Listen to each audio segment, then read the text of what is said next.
नमस्कार, Asian news की खास पेशकश में आप सभी का स्वागत है। मैं हूं आपके साथ भागीरथ साहू। छत्तीसगढ़ के शिमला कहे जाने वाले मैनपाट में बीजेपी का 3 दिवसीय प्रशिक्षण शिविर आयोजित हुआ, जहां पार्टी नेता इसे प्रेरणा और सीख का केंद्र बता रहे हैं। वहीं कांग्रेस ने इसे सरकारी खर्चे पर मस्ती की पाठशाला करार दिया है। शिविर में केंद्रीय राज्य मंत्री तोखन साहू ने कहा कि इस प्रशिक्षण से कार्यकर्ताओं को नई ऊर्जा और दिशा मिली है, संगठन की कार्यशैली और विचारधारा को समझने का अवसर मिला। वहीं कांग्रेस प्रदेश अध्यक्ष दीपक बैज ने आरोप लगाया कि शिविर केवल एक पिकनिक था। उन्होंने राज्य में किसानों की बदहाली, जलमग्न इलाकों और शिक्षा व्यवस्था की दुर्दशा पर सरकार को घेरा। साथ ही कहा कि 1.5 साल के भ्रष्टाचार पर ही भाजपा नेताओं को प्रशिक्षण में चर्चा करनी पड़ी। बीजेपी प्रदेश अध्यक्ष किरण सिंहदेव ने कांग्रेस के आरोपों को खारिज करते हुए कहा कि पार्टी में यह प्रशिक्षण एक रूटीन प्रक्रिया है जो हर स्तर पर होता है।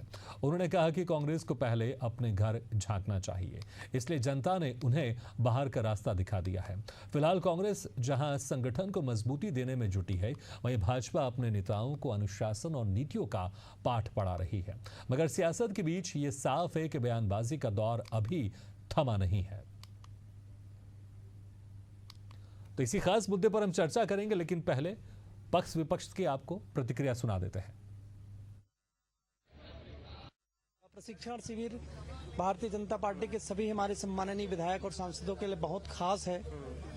प्रशिक्षण प्राप्त करके, किसी चीज को सीख करके, किसी चीज को समझ करके हम बहुत बेहतर ढंग से कार्य कर सकते हैं।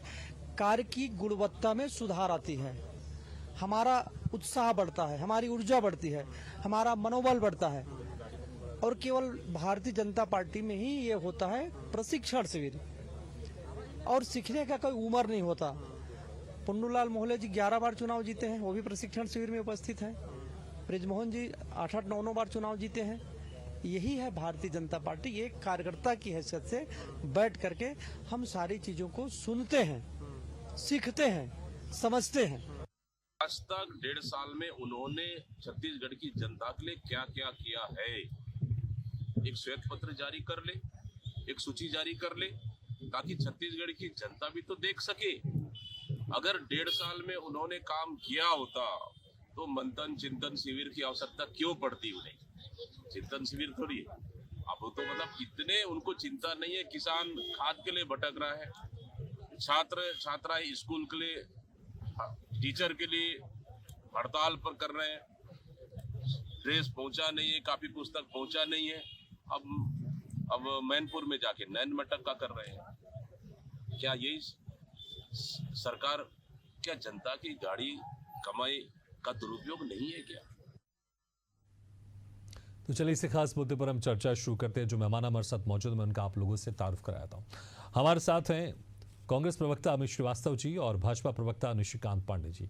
आप दोनों मेहमानों का स्वागत हमारे इस खास चर्चा में। सबसे पहले अमित श्रीवास्तव जी, आपने भी सुना होगा दीपक बैज जी का बयान, जिस तरह से कह रहे हैं कि मैनपाट में जाकर नैन मटक्का कर रहे हैं। मुझे लगता है ये शब्द थोड़ा सा अशोभनीय भी लगता है। और प्रशिक्षण शिविर हर पार्टी करती है। अभी कुछ दिन पहले आप लोग की पार्टी की समीक्षा बैठक भी हुई थी, लेकिन मुझे ही लगता है कि बीजेपी के नेताओं की तरफ से इस तरह के कम से कम शब्दों का इस्तेमाल तो नहीं किया गया था। देखिए भागीरथी जी, मुझे लगता है कि शब्दों को पकड़ने की जगह भावनाओं को पकड़ना चाहिए। और कहते हैं ना कि जिनके जुल्म में दुखी है जनता, हर बस्ती हर गांव में दया धर्म की बात करें, दया धर्म की वो बात करें, दया धन की वो बात करें बैठकर सजी सभाओं में। और रही बात कि जिस प्रकार से हम तो एक ही चीज पूछें, मैं भाजपा के सम्मानित प्रवक्ता पांडे जी से पूछना चाहता हूं कि मेरा एक प्रश्न है छोटा सा, कि ठीक है आप प्रशिक्षण लीजिए, कहीं कोई दिक्कत नहीं, आपका अंदरूनी मैटर है, इस को क्या फायदा हुआ, ये आप वक्तव्य में जरूर कीजिएगा। और मैं एक चीज कहना चाहता हूं, कहते हैं ना कि किसी ने कहा भी है कि सत्ता की भूख में का ढोंग है, शिविर के नाम पर नफरत का संग है। जनता पूछे क्या सीखा तुमने, बस झूठ का जाल और जुमरों का रंग है। तो लगातार मैं एक ही चीज कहना चाहता हूं कि मुझको एक चीज बता दीजिए कि ठीक है, अच्छी चीज है कि आपने प्रशिक्षण रखा। हमने देखा था विधानसभा में पांडे जी की कुछ विधायक बहुत अच्छा परफॉर्म कर रहे थे, नए विधायक मंत्री उनका जवाब भी नहीं दे पा रहे थे। अच्छी बात है, आप करिए, लेकिन मुझे लगता है प्रशिक्षण के लिए आप रायपुर में भी प्रशिक्षण दे सकते थे, लेकिन 700 से ज्यादा पुलिस जवान, 3 जिले के एसपी, 4 जिले के एडिशनल एसपी, कई डीएसपी आपकी सुरक्षा में लगाया गया साहब। 4 दिन तक वो पर्यटन क्षेत्र को आप बंद करके रखे, ये सारे सवालों का आपको जवाब देना चाहिए। और मेरा तो भागीरथी जी, मैं निश्चित तौर पे आगे मेरे कुछ प्रश्न होंगे कि ये जो प्रशिक्षण होते हैं कहीं ना कहीं वो जमीनी मुद्दों से भटकाव होता है, क्योंकि ना आप किसानों की आत्महत्या पे बात कर रहे हैं, ना किसानों पे आप खाद जो नहीं मिल पा रही है बीज उसकी बात कर रहे हैं, बेरोजगारी पे बात नहीं हो रही है, महंगाई पे बात नहीं हो रही है, आदिवासी अधिकारों पे आप बात नहीं कर रहे हैं, और जनता का पैसे का दुरुपयोग तो है ही है, लेकिन चुनावी चर्चा पर ज्यादा जोर रहता है, ना पर जन सेवा पर। और एक आखिरी पॉइंट, ट्रांसपेरेंसी की कमी रहती है। मुझे ऐसा लगता है कि ट्रांसपेरेंसी, जब मैं कहता हूं कि क्यों कमी रहती है, क्योंकि जनता को नहीं पता रहता कि अंदर, क्योंकि सबके मोबाइल भी रखवा लिए जाते हैं, तो जनता को नहीं पता रहता कि किन मुद्दों पे भाई माननीय लोग 3 दिन तक अपना प्रशिक्षण ले रहे हैं। अमित जी, जिस तरह से आप इस वक्त अभी बहुत सारे आप बिंदु गिना रहे हैं, क्या इन्हीं सारे बिंदुओं का ध्यान रखा गया था जब आप लोग की मीटिंग होती है या समीक्षा बैठक होती है या फिर आप लोग के प्रशिक्षण शिविर होते हैं? बहरहाल ठीक है, मैं आऊंगा दोबारा आपके पास से। निशिकांत पांडे जी, देखिए जिस तरह से अमित जी कह रहे हैं, भले ही दीपक बैज ने अभी जिस तरह से नैन मटक्का शब्द का इस्तेमाल किया, वो कह रहे हैं अमित श्रीवास्तव जी शब्दों में ना जाइए, लेकिन हमने देखा अभी जब राष्ट्र अध्यक्ष कांग्रेस के खड़गे आए थे, जब उन्होंने भी कहा था मुर्मू की जगह मुर्मा कह दिया था। ऐसे तमाम ऐसे शब्द हैं। मुझे लगता है कि जब कोई बड़ा नेता कहता है, शब्दों पर जरूर ध्यान देना चाहिए कि वो क्या कह रहा है और किसके लिए कह रहा है। शब्द बड़े इंपॉर्टेंट होते हैं, क्योंकि शब्द से ही कभी कभी जो अगर जब कोर्ट में मामला जाता है तो शब्द के आधार पर ही जाता है। बहरहाल, लेकिन अमित जी कह रहे हैं शब्दों पर ध्यान मत दीजिए, और कह रहे हैं तमाम जो प्रशिक्षण शिविर है ये मैनपाट में क्यों किया गया, रायपुर में भी किया जा सकता था, इसलिए शायद इस तरह के शब्दों का इस्तेमाल सामने आ रहा है। कि आपको और बड़े भाई अमित श्रीवास्तव जी को समझा जाए। देखिए, जिस प्रकार से शब्दों का इस्तेमाल आदरणीय दीपक बैज जी ने किया है, हालांकि वो बुझे हुए दीपक हैं, लेकिन जिस प्रकार से उन्होंने इस्तेमाल किया उसी पर कुछ लक्षण जो है इनके सबसे बड़े नेता का लोकसभा में आपको देखने को मिला होगा। नील मटकता, आंखों को दबा के कैसे कार्यक्रम कर रहे थे। तो क्या है, कांग्रेस पार्टी का रीति जो है इसी प्रकार से संचालित है। उसी प्रशिक्षण से दीपक बैज जी प्रशिक्षित हुए हैं, लगता है इसलिए इस भावना से वो बात कर रहे हैं। लेकिन जिस प्रकार से हमारे बड़े भाई अमित श्रीवास्तव जी ने बात रखी कि प्रशिक्षण से क्या हो, देखिए भागीरथी जी, मैं हूँ, आप हो, चाहे कोई भी हो व्यक्ति, वो जब सीखना बंद करता है तो इस तरह के वक्तव्य आते हैं। प्रैक्टिस मेक्स मैन परफेक्ट, आपने ये स्लोगन सुना होगा। आप प्रैक्टिस करते हैं, आप सीखते रहते हैं, और जो प्रशिक्षण की प्रणाली है भारतीय जनता पार्टी का आज का नहीं है, भारतीय पार्टी बनी है कब से लगातार। हमारा देश का संकल्प है 2047 में विकसित भारत का, उसका संकल्प है छत्तीसगढ़ को विकसित छत्तीसगढ़ कैसे बनाया जाए। आज मैं नकारात्मक बात नहीं कहूंगा, चाहे अमित जी बोले या दीपक बैज जी बोले।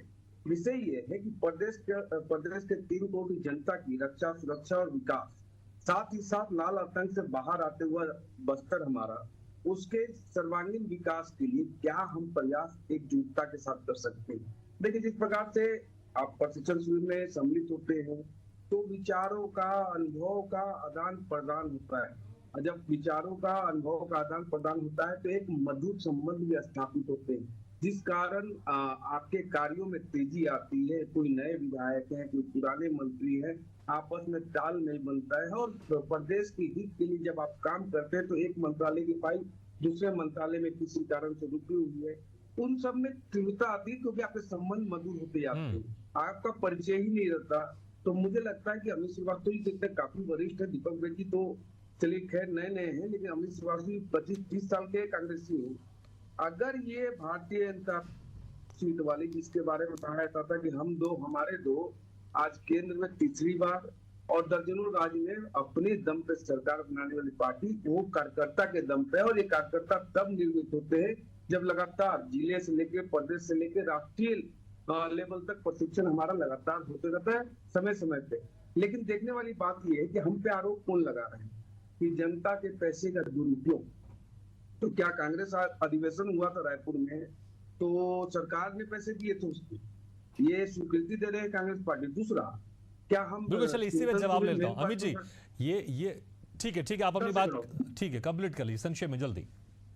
हमारे प्रशिक्षण शिविर पे ये टिप्पणी करें कि मेन पार्ट में क्यों, तो हम इनसे बदल के सवाल पूछे कि बैंकॉक में चिंतन शिविर करने क्यों गए थे। बैंकॉक चिंतन शिविर करने का जगह है? बताएंगे आपका आपका कार्य चलिए चलिए जवाब ले लेते हैं। अमित जी जवाब दे दीजिए। जिस तरह से कह रहे हैं सरकारी खर्च पर आप लोग ये इस तरह से बातें कर रहे हैं, पार्टी का प्रशिक्षण शिविर था, अभी आप लोग यहाँ पर एक बड़ी सभा भी हुई, आपके राष्ट्रीय अध्यक्ष मल्लिकार्जुन खड़गे भी आए थे और तमाम खर्चे को लेकर भी कह रहे हैं, इस पर भी आप जवाब दे दीजिए, और जो उन्होंने बैंकॉक को लेकर कहा उस पर भी आप जवाब दे सकते हैं। देखिए, सबसे पहले तो निशिकांत जी ने कहा प्रैक्टिस मेक परफेक्ट, तो मैं आपको बता दूं, अगर गलत चीज पर प्रैक्टिस की जा रही हो तो उसे रॉन्ग प्रैक्टिस कहा जाता है, और अगर आप सही चीज पर प्रैक्टिस करेंगे, निश्चित तौर पे अगर आप प्रैक्टिस सही दिशा में करेंगे तब तो फिर परफेक्शन आता है, उसे परफेक्ट प्रैक्टिस कहते हैं। और दूसरी चीज कहते हैं ना, प्रैक्टिस मेक परफेक्ट, अगर गलत तरीके से सीखे तो उसे परफेक्टली रॉन्ग प्रैक्टिस कहते हैं। तो कई सारी चीजें हैं, जब आपने कहा तो अब मैं उस पर डिबेट पे नहीं जाता, नहीं तो आदरणीय निशिकांत जी कहेंगे कि अभी आपका कोर्ट का समय चल रहा है तो आप डिबेट कर रहे हैं। लेकिन मैं कहना चाहता हूं कि जिस प्रकार से आपने कहा, तो इन्होंने तो ईडी का उसी दिन छापा पड़वाया था, तो क्या इनके हाथ नहीं लगा क्या कुछ? ये कह रहे थे कि लाखों करोड़ों रुपए खर्चा कर रहे हैं अधिवेशन पे, तो क्या पांडे जी को क्या बताना चाहिए? और अगर पांडे जी को लगता है कि कुछ नहीं, पांडे माफी चाहिए। हमने अपने जवाइयों को भेज दिया था आईडी सीबीआई को। तो मैं कहना चाहता हूं, जब हम कहते हैं ना भागीरथ जी कि लोकहित और संसाधन उपयोग पर जनहित से हटकर थिएटर बन गया हो, जिस प्रकार से हमने, ठीक आपने कुछ प्रकार से आरोप उठ रहे हैं पर टीम पे, जन पैसे, जो विवाद सामने आ रहा है। और मैं एक चीज कहना चाहता हूं कि बंद दरवाजे कितना छत्तीसगढ़ को आने वाले समय में फायदा होगा, ये तो आने वाला वक्त बताएगा। राजनीति अमित जी, लेकिन मुझे लगता है अभी प्रशिक्षण शिविर ये पार्टी के नेताओं के लिए था कि किस तरह से पार्टी प्रदेश में बेहतर काम करे, और जो आप कह रहे थे उस वक्त कि गलत दिशा में अगर प्रशिक्षण लिया जाए तो कहीं ना कहीं ठीक नहीं होता है। लेकिन आप देखेंगे पिछले बहुत लंबे सालों से छत्तीसगढ़ में बीजेपी की सरकार रही, अगर बीच का 5 साल हटा दे तो अगर इस हिसाब से देखें तो कहीं ना कहीं प्रशिक्षण शिविर या इस तरह की चीजें कारगर साबित हो रही है बीजेपी के लिए, और कांग्रेस में नहीं हो रही। शायद यही कारण है कि कांग्रेस जो एक लंबे समय तक यहां पर छत्तीसगढ़ में उसकी सरकार रही, जब उसका गठन हुआ छत्तीसगढ़ को उस समय भी कांग्रेस की सरकार रही, लेकिन बहुत लंबे समय से यहां पर छत्तीसगढ़ में कांग्रेस की सरकार नहीं रही। अगर बीच के 5 साल हटा दे तो क्या इस तरह के प्रशिक्षण शिविर की कांग्रेस में आवश्यकता नहीं है? देखिए, आपने 2-3 प्रश्न किए, मैं सीधेवार जवाब देता हूं। मैंने कहा ना कि ये झूठ बोलने में बड़े परफेक्ट हो गए, प्रैक्टिस शायद झूठ बोलने की करते हैं, क्योंकि जो जनता के मुद्दे मैंने गिनाए उस पर चर्चा करना नहीं चाहते। और मैंने कहा ना कि चिंतन के बजाय जिस प्रकार से ये की तरह मैं कह रहा है, मनन करिए, कहीं बात नहीं है, होना चाहिए। ये व्यक्तिगत है कि समय समय पे कार्यकर्ताओं के साथ नेताओं को बैठना चाहिए, बड़े नेताओं को अब। लेकिन अब आपको प्रशिक्षण देने कौन आ रहा है? विजय अपने विनोद तावड़े जी 5 करोड़ रुपए देते हुए खुद पकड़ा गए थे, रफा दफा करके मामला था वो हुआ। उसके बाद जिस प्रकार से शिवराज सिंह जी आए, बहुत सम्मान करते हैं हम, जन नेता है, लेकिन जनता के बीच में चले जाते, किसानों को खाद बीज नहीं मिल रहा है, बीज नहीं मिल रहा है, उनसे चर्चा करते एक आध फोटो खिंचा लेते, तो हमें भी लगता कि हाँ, छत्तीसगढ़ हमारे कृषि मंत्री जी आए हैं तो कम से कम किसानों की चिंता कर रहे हैं। तीसरा, नड्डा जी के विषय में मैं कहना नहीं चाहता, क्योंकि मेरे संस्कार मुझको अलाउ नहीं करते, क्योंकि एक राष्ट्रीय अध्यक्ष हैं, तो मैं नहीं कहना चाहता। लेकिन मैं एक ही चीज कहना चाहता हूं कि गोपनीयता और पारदर्शिता की पूरी कमी उसमें दिखी है। बड़ी पार्टी में समय समय पे नेता और कार्यकर्ताओं को प्रशिक्षण लेना चाहिए, कहीं कोई दिक्कत। चलिए, लेकिन एक तरफ तो आप मान रहे हैं कि प्रशिक्षण शिविर ऐसे होने चाहिए, लेकिन जिस तरह से आप लगातार कह रहे हैं ये पार्टी का एक प्रशिक्षण शिविर है, इसमें ना जनता के मुद्दों की इसमें बात हुई होगी, लेकिन कोई सरकारी प्रशिक्षण शिविर नहीं जो आप पारदर्शिता की बात करें। फिर भी निशिकांत जी, क्या इस तरह की जो प्रशिक्षण शिविर होते हैं उसमें पारदर्शिता जरूरी? क्योंकि लगातार यही कह रहे हैं अमित जी कि पारदर्शिता की कमी लग रही है, अंदर क्या हो रहा है किसी को नहीं पता चल रहा है। भागीरथी जी, अंदर क्या हो रहा है वो जानना क्यों? मैं ये पूछना चाहता हूँ कि हमारे पार्टी का प्रशिक्षण उसको अमित फॉलो करें। निशिकांत जी, शायद ये हो सकता है अंदर क्या हो रहा है इसको जानकर समझकर कांग्रेस भी लागू करे, ताकि ज्यादा से ज्यादा छत्तीसगढ़ में सत्ता में रहे। लागू कर सकते बातें उठाए उन्होंने कि पैसे, जनता के पैसे का दुरुपयोग क्या होता है, मैं आपको बताना चाहता हूँ। देखिए, एक नेत्री आती है जो कि राष्ट्रीय अध्यक्ष भी नहीं होती है और पार्टी के कोई मतलब बहुत बड़ी पदाधिकारी नहीं होती है, उसी दिन राष्ट्रीय अध्यक्ष भी आते हैं, लेकिन पुलों की सड़क बनती है उस नेत्री के लिए, ना कि राष्ट्रीय अध्यक्ष या राहुल गांधी जी की। दूसरा, देखिए हमारे पुराणों में लिखा हुआ है, सुमति कुमति सबके उड़ही, वेद पुराण नाथ सब काही, जहां सुमति तहां संपत्ति नाना, जहां कुमति तहां विपत्ति निदाना। प्रशिक्षण शिविर में सुमति होती है और कांग्रेस पार्टी में कुमति होती है। लगातार धक्कम धुक्की चल रहा है। अभी भी कार्यक्रम हुआ इनका इतना शानदार, कार्यालय के बाहर जिंदाबाद मुर्दाबाद के नारे लगा रहे थे। आदरणीय नेता प्रतिपक्ष स्टेज से बोलते हैं, हाथ जोड़ता हूँ चुप हो जाओ, कोई चुप ही नहीं हो रहा है। तो विषय ये है कि कांग्रेस पार्टी और भारतीय जनता पार्टी के बीच का बेसिक डिफरेंस यही है कि परिवार हमारी पार्टी है और इनका जो है परिवार हमारी पार्टी है, हमारा जो है पार्टी ही हमारा परिवार है। इस सेंस से बाहर जब तक कांग्रेस पार्टी नहीं आई, तो क्या है, 4 आदमी से परिवार आप बना लिया, उसका चरण वंदना करके आप चल रहे हैं, वो अलग विषय होता है। लेकिन इतने सारे मतों के साथ, इतने सारे लोगों के साथ आप लगातार आगे बढ़ रहे हैं।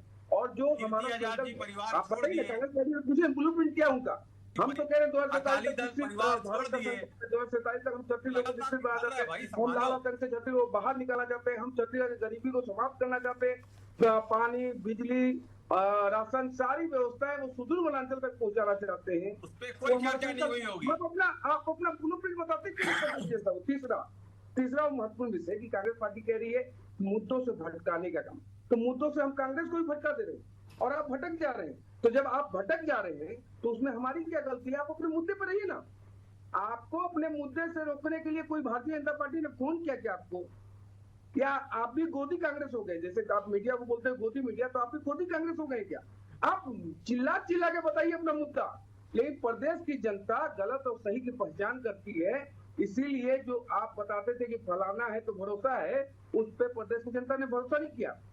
यहाँ तक कि नगर निगम में भी आपका सुपड़ा साफ हुआ। अमित श्रीवास्तव जी कब तक ये ढोल बजाते रहेंगे? ईडी की बात कर रहे थे कि जमाई की परंपरा से तो आप ही पले बड़े हैं, लेकिन 351 करोड़ पे एक राज्यसभा सांसद, ठीक, लेकिन निशिकांत जी, कांग्रेस ये भी कह रही है कि मात्र 1.5 साल के अंदर आपके राष्ट्रीय अध्यक्ष जेपी नड्डा को यहाँ पर भ्रष्टाचार को लेकर नसीहत भी देनी पड़ी। जिस प्रकार से 5 साल के विनाश काल खंड में भ्रष्टाचार केंद्रित इनका राजनीति रहा, तो उससे नड्डा जी ने हमको, हमारे सभी नेताओं को आगाह किया कि देखिए जिस प्रकार से 5 साल कांग्रेस पार्टी भ्रष्टाचार में डूबी रही, ऐसे लोग आपके पास भी आएंगे, बहलिया आएगा, दाना बिछाएगा, जाल डालेगा, आपको फंसना नहीं है। तो ये मार्गदर्शन के रूप में एक अनुभव, ठीक है, मार्गदर्शन हुआ, ठीक है, मैं आऊंगा दोबारा आपके पास। लेकिन अमित जी देखिए, जब आप लोग की समीक्षा बैठक होती है, वहां से खबरें निकल कर आती कि आप लोग के 2 बड़े नेता एक दूसरे पर आरोप लगा रहे थे, ये कह रहे होते हैं कि मुख्यमंत्री के ऊपर सीधा हमला नहीं बोला जाता, उसमें 2 बड़े नेता एक दूसरे पर आरोप लगाते हैं। तो जो प्रदेश आपके प्रभारी हैं सचिन पायलट, वो आपके एक जिला अध्यक्ष को वसूलीबाज कहते हैं। जब आप लोग की समीक्षा बैठक होती है तो इस तरह की बातें सामने आती है, लेकिन जब बीजेपी की यहाँ पर प्रशिक्षण शिविर हो रहा है तो आप लोग की तरफ से बस इसको मस्ती की पाठशाला कहा जा रहा है। तो मीडिया में तो जो खबरें, जब प्रशिक्षण शिविर बीजेपी का हो रहा है या कांग्रेस के समीक्षा बैठक हो रही है, किस तरह की खबर सामने निकल कर आ रही है, तो शायद यही वजह तो नहीं कि प्रशिक्षण जो होता है, जो कि मीडिया को भी सोच समझकर कहने के लिए यहां पर कहा जा रहा है, लेकिन आप लोग के नेताओं की तरफ से एक दूसरे पर, बड़े नेताओं की तरफ से एक दूसरे पर आरोप लगाए जाते हैं खुलेआम मीडिया पर। देखिए, मैं तो सबसे पहले याद दिला दूं, आप, धन्यवाद आपको कि आपने नड्डा जी का वक्तव्य याद दिलाया कि भ्रष्टाचारियों से दूर रहें और जो कमीशन खोर रहते हैं उनसे दूर रहें, क्योंकि वो जानते हैं कट कमीशन करप्शन वाली सरकार है। और पहली बार नहीं, इसके पूर्व में भी डॉक्टर साहब जब मुख्यमंत्री थे तो उन्होंने अपने कार्यकर्ता नेताओं को कहा था 1 साल कमीशन खोरी मत करिए, 30 साल हमारी सरकार रहेगी। रही बात, अभी पांडे जी कह रहे थे नक्सलिज्म पे भी जो उन्होंने कहा कि हम खत्म कर रहे हैं, तो आपको याद होगा गिल साहब को इन्होंने क्या कहा था कि आप तनख्वाह लेके आप मौज करिए। और रही बात, आप देखिए कि जब इस प्रदेश में भागीरथी जी इतने ज्वलंत मुद्दा हो, किसान को खाद बिजली नाम हो, जनता त्रस्त हो, परेशान हो, महंगाई से त्रस्त हो, सरकार पूरी तरीके से मस्त है और जनता त्रस्त है, और जब में रोजगार की कमी हो रही है, महंगाई बढ़ रही है, किसान आत्महत्या हो रही है, चुनावी रणनीति सीख रहे हैं। बताइए साहब, आपको, आप ठीक है, आप सीखिए, लेकिन समय भी तो देखिए। आज जगह जगह जल भराव है, ठीक है, समय मेरे पास कम है, जवाब ले लेते हैं निशिकांत जी, जवाब दे दीजिए, समय कम है, संक्षेप में। भागीरथी जी, जिस प्रकार से भ्रष्टाचार की बात अमित श्रीवास्तव जी कह रहे थे, मुझे याद आ गया राजीव गांधी जी का बयान, केतु का भेजता हूँ 85 पैसे गायब हो जाता है। ठीक है, साथ में वो ये भी कह रहे हैं कि अभी ये सही समय नहीं था, अभी सही समय नहीं था, तमाम जगह जल भराव है, किसानों की समस्या, खाद की समस्या, कोई और समय ठीक रहता। समय की भी बात करें, इस पर भी जवाब दे दीजिए संक्षेप में। बिल्कुल भागीरथी, तमाम समस्या बता रहे हैं अमित श्रीवास्तव जी, लेकिन ये टीवी डिबेट में बता रहे हैं। सड़क की राजनीति क्यों नहीं करती कांग्रेस, आंदोलन क्यों नहीं खड़ा करती कांग्रेस? क्योंकि समस्या है नहीं, उसको मुद्दा विहीन कांग्रेस मुद्दा बनाने का प्रयास कर रही है। लगातार प्रदेश के हर वर्ग के लिए सरकार चाहे काम कर रही है, लेकिन अमित श्रीवास्तव जी को क्या है, टीवी डिबेट में बैठ के बताना है कि मौसम गुलाबी है, कागज किताबी है। ऐसा नहीं होता साहब, प्रदेश के 3 करोड़ की जनता की रक्षा, सुरक्षा, विकास के लिए लगातार काम करना पड़ता है। ऐसे ही आपके आबकारी मंत्री जेल में नहीं गए। चलिए, बहरहाल ये समीक्षा बैठक और प्रशिक्षण शिविर का ये है कि जिस तरह से आप लोग एक दूसरे पर लगातार आरोप लगाते हैं, क्योंकि पार्टी अपने नेताओं को, अपने मंत्रियों को सिखाती है कि किस तरह से जनता के बीच में जाना है, किस तरह से विपक्ष के सवालों का जवाब देना। बहुत बहुत शुक्रिया आप दोनों मेहमानों का, अमित श्रीवास्तव जी, निशिकांत पांडे जी, शुक्रिया हमारे खास चर्चा में शामिल होने के लिए। तो जिस तरह से 3 दिवसीय प्रशिक्षण शिविर बीजेपी का समापन हो गया है, लेकिन उसके बाद अब विपक्ष की तरफ से इसे मस्ती की पाठशाला कहा जा रहा है। लेकिन देखना होगा ये प्रशिक्षण शिविर बीजेपी को प्रदेश में और कितना मजबूत बनाता है, और जिस तरह से लगातार विपक्षी पार्टी कांग्रेस सरकार को घेरती रहती है, उसमें यह प्रशिक्षण शिविर कितना कामयाब आता है, कितना यहां पर पलटवार करने में बेहतर साबित होता है। इसी के साथ हमारे खास पेशकश फिलहाल इतने, लेकिन खबरों का सिलसिला लगातार जारी, आप देखते रहिए एशियन न्यूज़।